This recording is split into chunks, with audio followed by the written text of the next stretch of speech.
Okay, so now once you have Anaconda downloaded on your computer, you can access that from your start window just by clicking down in that lower left-hand corner, and Anaconda is going to be under A, and it's going to be in a folder. So just drop that folder down, and what you're looking for is Anaconda Navigator. So with the Anaconda package, we've installed a lot of stuff here, but we just want to grab the Anaconda Navigator, and we can access all of this from the Navigator.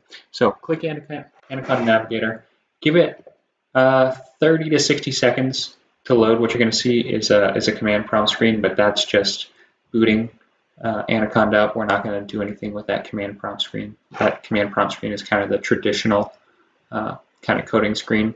What you will probably see is like a half moon kind of take over on your main display window, and that's just Anaconda kind of firing up and starting to load all the various applications that's inside Anaconda. And so once that loads, it is going to pop up, and this is what it looks like. So this is all the stuff that's available from Anaconda, from the main download, and you can install each of any of these packages that you want. The main one we are concerned with is Jupyter Notebooks, this one right here. I did mention R in the first video. We can code in R if we want to install this. Orange is like a GUI interface. It's just all kind of drag and drop software. Spider is another place that we can write Python code.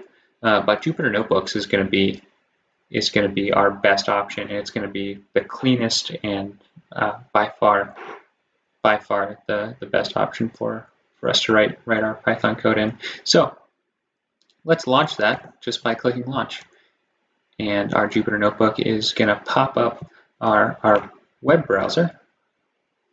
So it's going to connect directly to whatever default web browser we have. Awesome.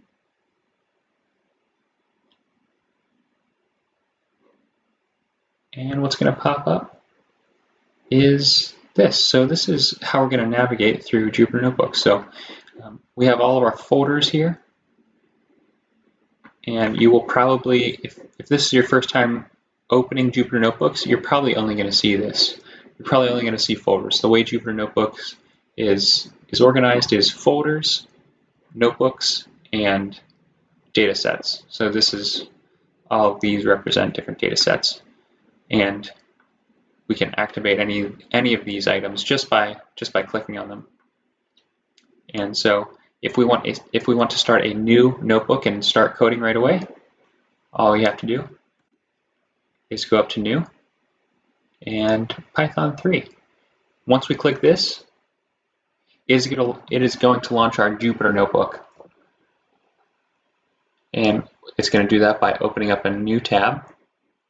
And here we can just start coding. We have all kinds of different items and buttons we can press to do everything we need to within this command prompt. It's always going to default to code, but if we want to give our notebook a title here so we know what we are coding, we can just write a heading. We can just say